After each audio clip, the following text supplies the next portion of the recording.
Hi everyone. If you made it through that part one, then I very much greatly appreciate it. I'm really happy that you managed to listen to some of my story. I want to carry on in this video, and I want to talk about my stint at university and how that affected me and the path that led me there. And I want to also touch on counselling.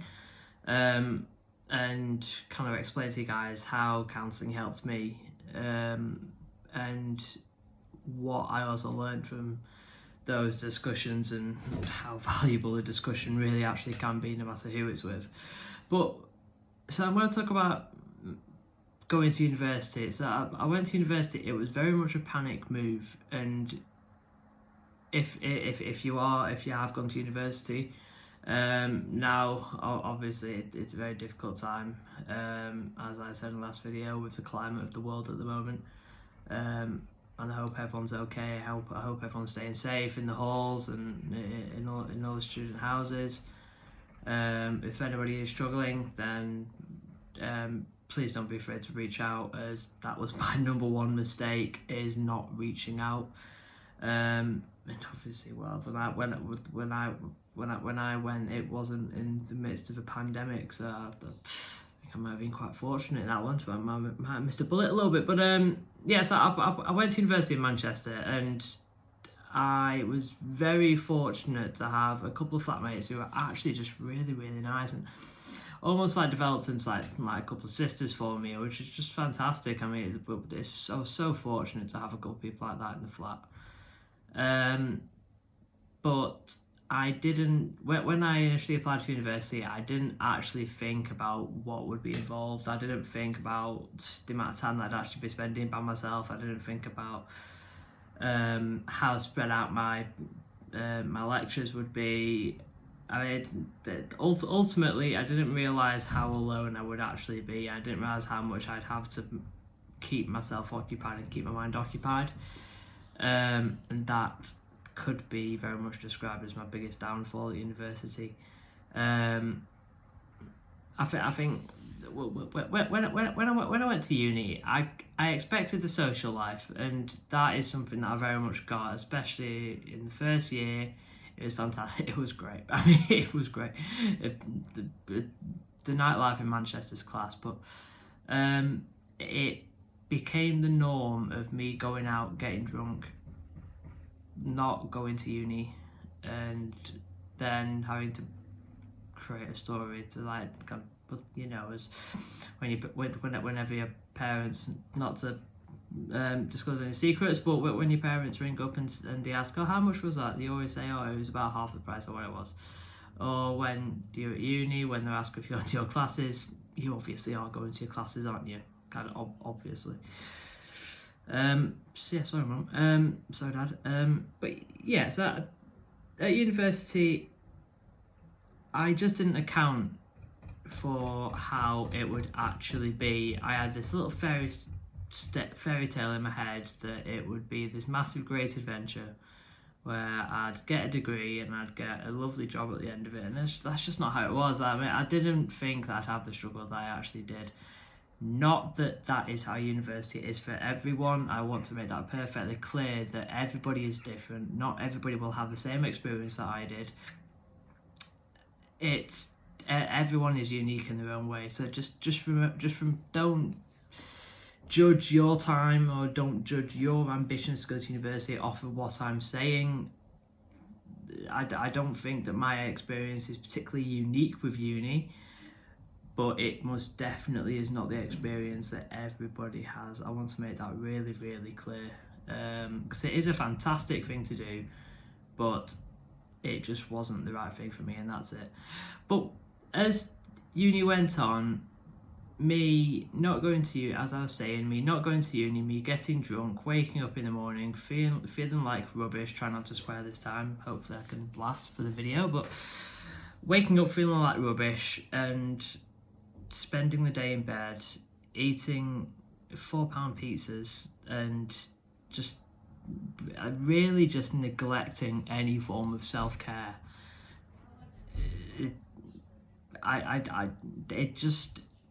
it really took hold of me. It really, really took hold of me. And as I say, I was lucky to have a couple of flatmates who actually kept an eye out. I feel like kept an eye out for me. But I'm going to touch on, in this next wee part, I'm going to touch on my second attempt, of what I can remember of it anyway. And it was all very much a massive blur, and just like I can barely remember my last one. But this one, it also involved the canal, so it kind of firmed my my fear of canals even more than what I already had. Hence why I've only recently started to walk down them. But so to no surprise to me, considering how first year uni went, I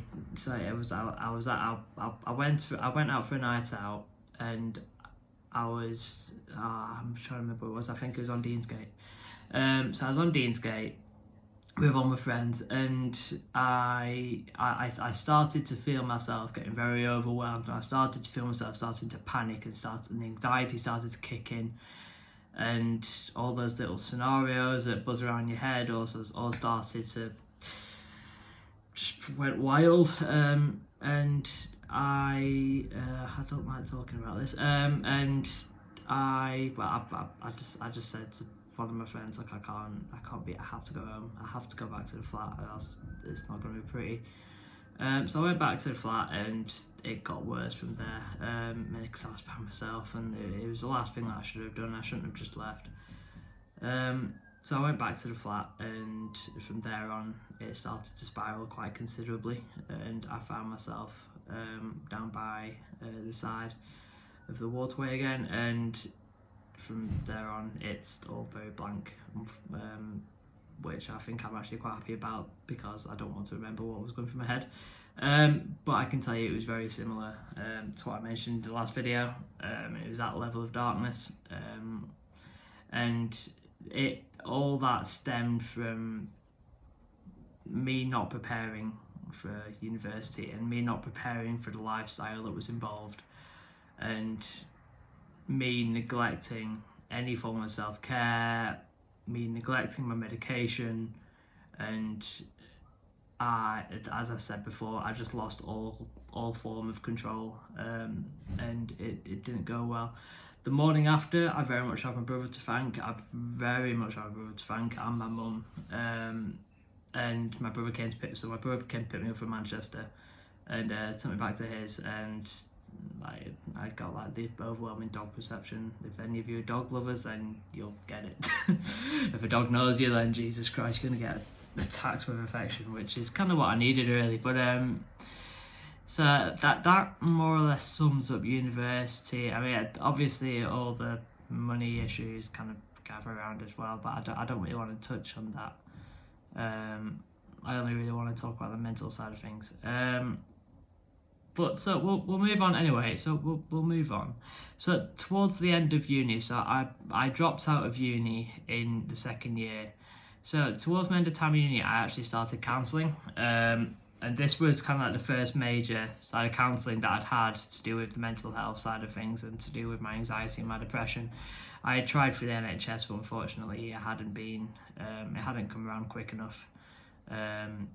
So we decided to go down a bit more of an accelerated route, and I kind of want to delve into what counselling means for me, and I don't think a lot of people actually understand. I think an overwhelming view of counselling is that you just sat in a room talking through feelings, but it's very much a lot more than that. But like the kind of counselling that I went through was called schema therapy, and it very much delved into my early years as a child, and we talked about all the issues up until now. So we pretty much went through my entire timeline, and we picked at different things that may have affected me over the years. And what I didn't realise is that through years of not talking, and through years of just neglecting conversation, and through years of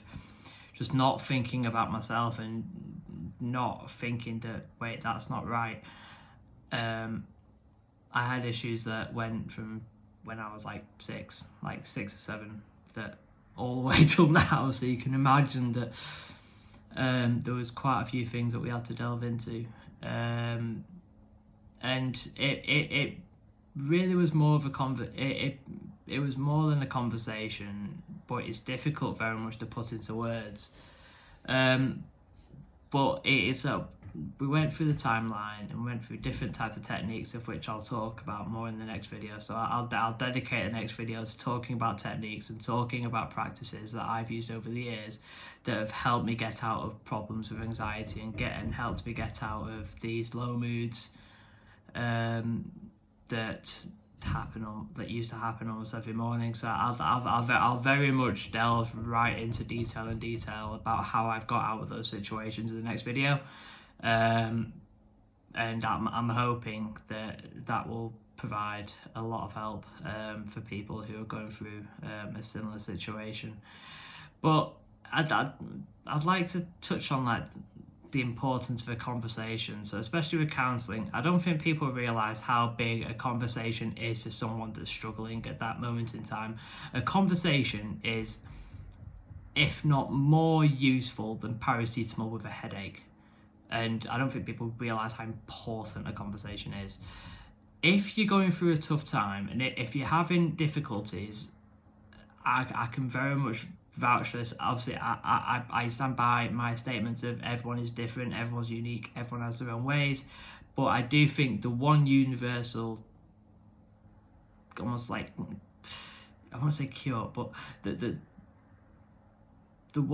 one thing that helps, no matter who you are, is just a conversation. It could be with someone who you've never met in your life. It could be with one of your closest friends. It could be a member of your distant family.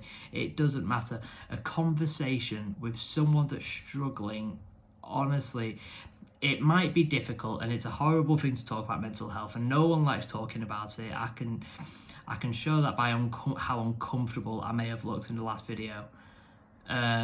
And how uncomfortable. I know a few people found that to watch. I know a few people that watched it a few times. And I know members of my family that found it really quite difficult to watch. But a conversation goes so far, and it can be the turning point for someone. It can literally be a life or death conversation that neither of you will understand. That's how big that is. No, neither of you will understand that what you're doing right there is literally saving someone's life, but that is how big a conversation is. Just talking, like my brother is I always consider him a bit of an expert at this, as I always found it difficult to speak when I was having an issue. When I was in a low mood or my anxiety was spiking, I couldn't speak. I couldn't get the words out. I couldn't open my mouth. I couldn't use my voice box, and I always used to type on my phone. And I still do to this day. It still is one of those things that I just can't, I struggle to do. I did it with my last job a couple of months ago when I had a bad day. I just typed on my phone and I typed what I wanted to say, and I showed them my phone. And my brother had this way where when someone's having a difficult time, some people want to talk about what's going wrong, some people want to talk about the issue, but other people just want a conversation. Other people just want something to think about that's not the depression and not the anxiety and not the scenarios in the head. And sometimes it's trial and error. Sometimes you might start a conversation, oh, what's wrong? And if someone shakes their head or find it difficult to say, then you might take the conversation somewhere else. So if they're a football fan, you talk about football. If they like music, talk about kind of music. If they like a funny YouTube video, you talk about, like, it could be anything, but it literally is one of these saving graces of just having people around you, just someone to have a conversation with, and it's just fantastic. I mean, one of the major issues that I've had over the years in terms of having a conversation is that I moved away from quite a few people that were close to me for a short amount of time. And I moved away because I was desperate to settle. I was desperate to get away from this whole mental health side of things, that I decided that the best way to do it was to up and go.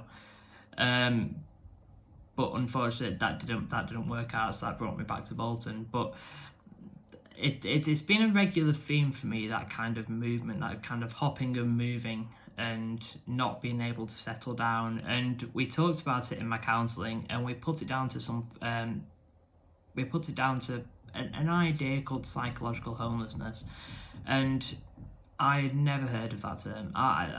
It was just alien to me, and it was alien to a lot of people who I said it to, like all my family. It was an idea that we had never heard, but it's one that resonated with me so much, and I do think it will resonate with a lot of other people as well. This idea that you can't settle down, you have so many places to go, and I am fortunate enough that I've had both parents' houses.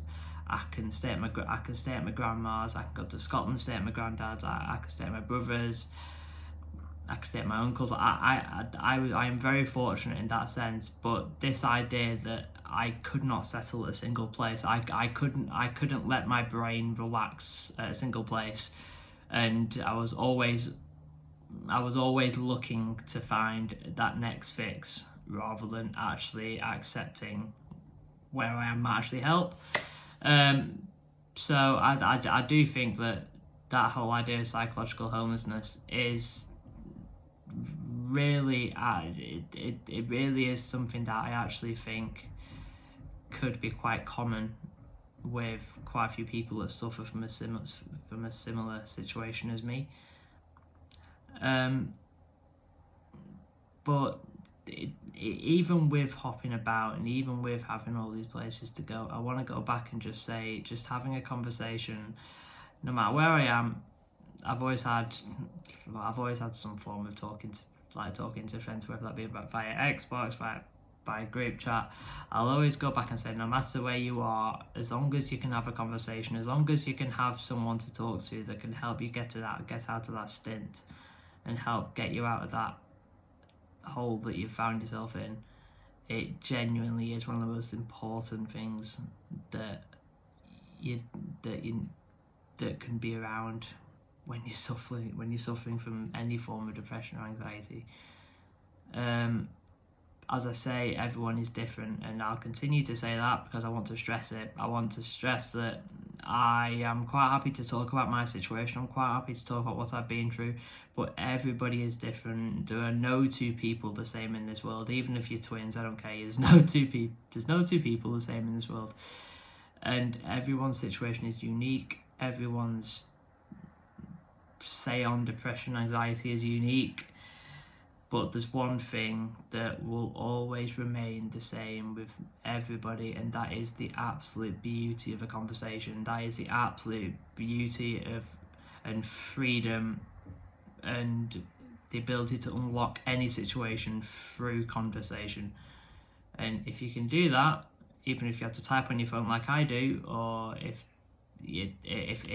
you want someone to listen to a song, or if you want someone to watch a film with you, and you kind of talk to them or indicate to them that that's how you're feeling, or through anything, a conversation isn't just talking. A conversation is two people being able to communicate, and that doesn't have to be through speaking. So don't feel like you need to be forced to speak. Just as long as you can indicate or communicate to someone how you're feeling, it is the most important thing whenever you're suffering from any form of mental health, no matter what it is. And I'm talking past depression and anxiety. I'm talking if you are suffering, any form of communication is vital.